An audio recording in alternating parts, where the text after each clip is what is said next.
Okay, hey Nate, please tell people what inspired you to make your film No Choice. Well, what was the nucleus of inspiration here? Hi, Michael. Thank you. It's great to be here.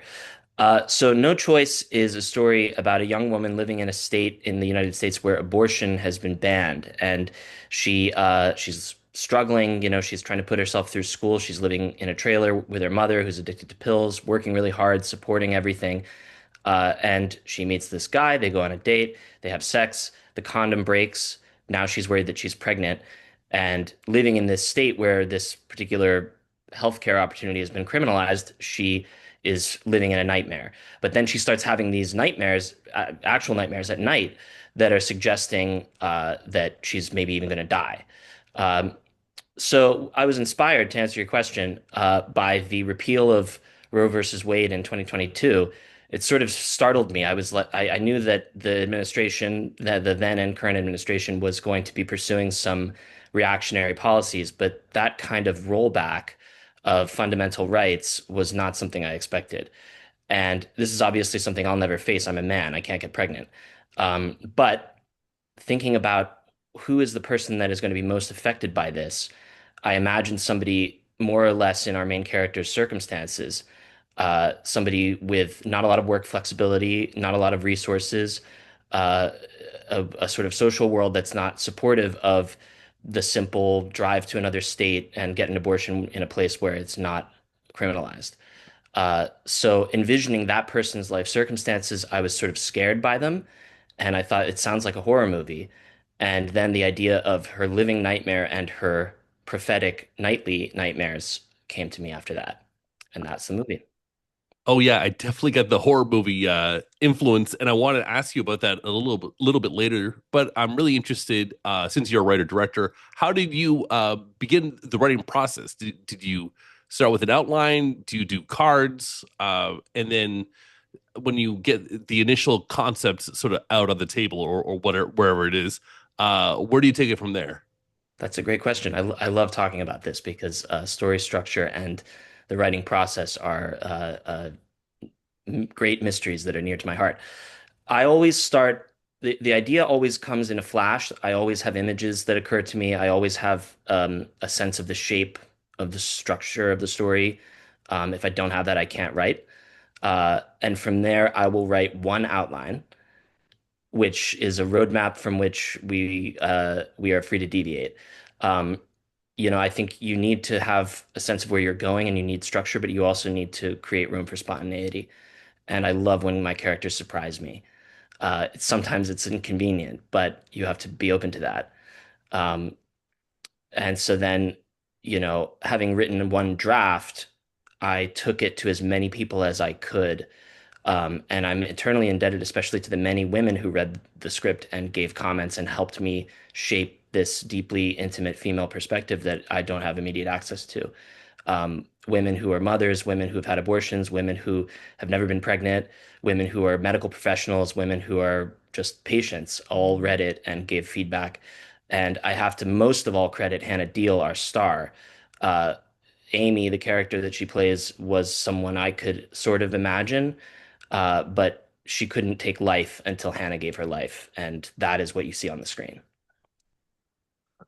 All right, great. And so you just mentioned the collaborative nature of the gig, but what does the term writer director mean for you personally? You know, film is it's a kind of writing in light. You write a script, but the script is just a blueprint for the film you're going to make. And someone told me you write the film three times. You write the script, you shoot it, and then you edit it. And in each of those processes, they're analogous, but you're always trying to stay receptive to both your original vision and the beautiful, unplannable, spontaneous circumstances of creation, which always takes place with other people. So it's about finding the film that you could never have imagined that is a child or an heir to the original idea you had. And it's a mystical process. I mean, and I'm so grateful to get to do it. Cool, cool. So, how many times do you figure you've seen this movie while in the edit, and what do you think is the strongest element of it? I've seen it hundreds of times. And I'm really grateful for the moments in it that still, if it's been a couple of weeks or months since I've seen it, that still make me go, aha, that's not bad, you know? Um, I think if you get bored of your own work, that's understandable, but being surprised back into recognition is a gift. And again, it's because it's not just mine, it belongs to so many others. Um, what's the strongest part of it?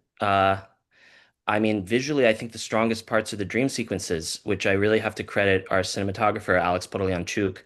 I knew that we could get some extraordinary, strange, vivid, surreal images into this film, and Alex knew how to do it. And he kept suggesting new techniques to me, and he brought a tremendous amount of expertise, and it looked better than I ever could have imagined. And I kept saying to him on set, he'd frame up a shot, and I'd say, "Alex, this looks so good. It looks so much better than I even thought it would." So I hope people will come and be treated to that visual feast. Beautiful. I love it. And this is a great segue now to the horror movie influence on this film. So, tell people about the role of horror movies on your psyche, as how it influenced you as a creator, and maybe like top three or four horror films that maybe not of all time, but that would be on the same page as the film No Choice. Sure, sure. Uh, so horror is such a great vehicle for social commentary in our time right now. I mean, the two obvious parents of this film are Get Out and Rosemary's Baby, each of which was a social commentary of a certain type in its time. And this is, that's the high concept of this. It's that meets that. But the other thing about horror is that so many horror movies, uh, horror is a genre that thrives on building up tension and releasing it, just like comedy. This is why Jordan Peele is so good at both. Um, and I think sometimes horror films let all the air out of the bag by showing too much. Whereas the ones where you barely ever see anything, but you feel that sense of creeping unease, to me, those are the most effective. Um, and so to name films like that, Don't Look Now, The Shining, uh, you know, as opposed to movies where I think once you see the monster, you lose something a little bit if you see the whole thing. Um, and in this film, the monster is, I'm not going to give anything away, but it's more nebulous than in a slasher film. And in that sense, what's going on in the movie is more real. And there are people going through what Amy is going through in the film in the world right now.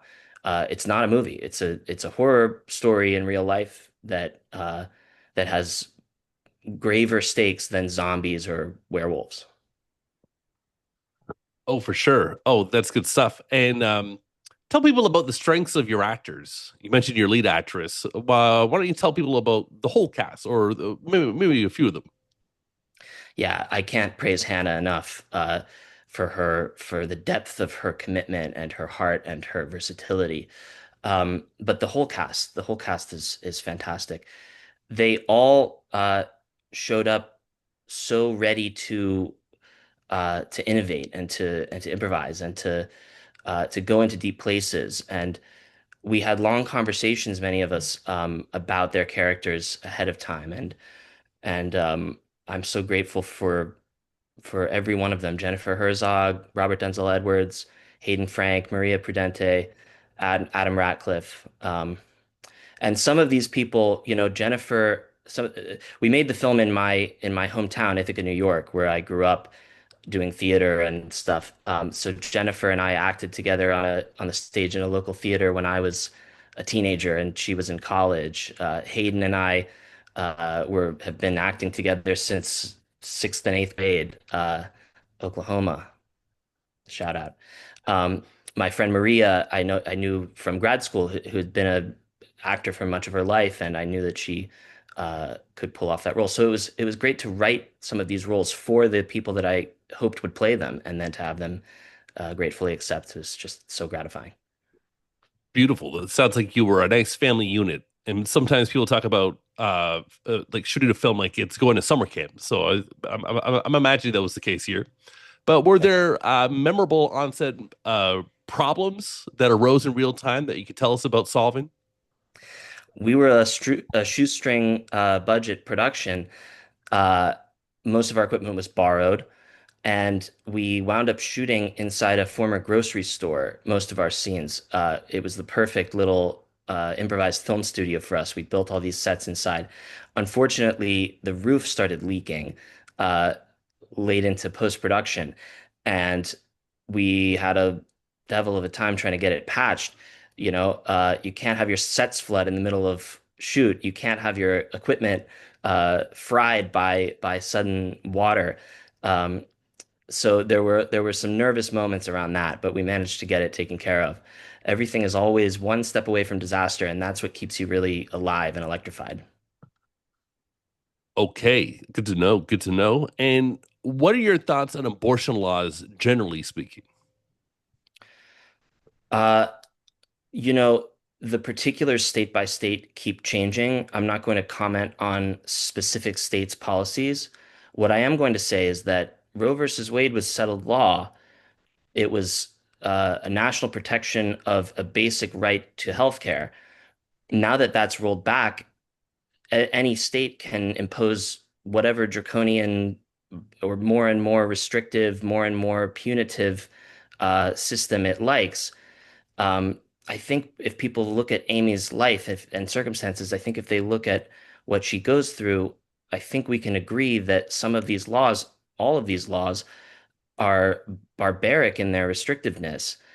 There's a debate to be had, perhaps, about when, how many weeks, but this kind of heavy-handed restriction is just, there's no justification for it, if you ask me.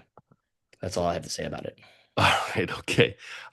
Is there a path forward for the pro-choice crowd in America, in your opinion?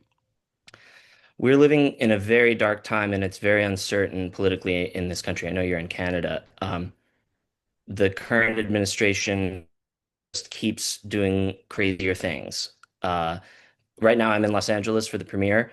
In the last few weeks, the administration has been pulling people off the street, uh, seemingly almost at random.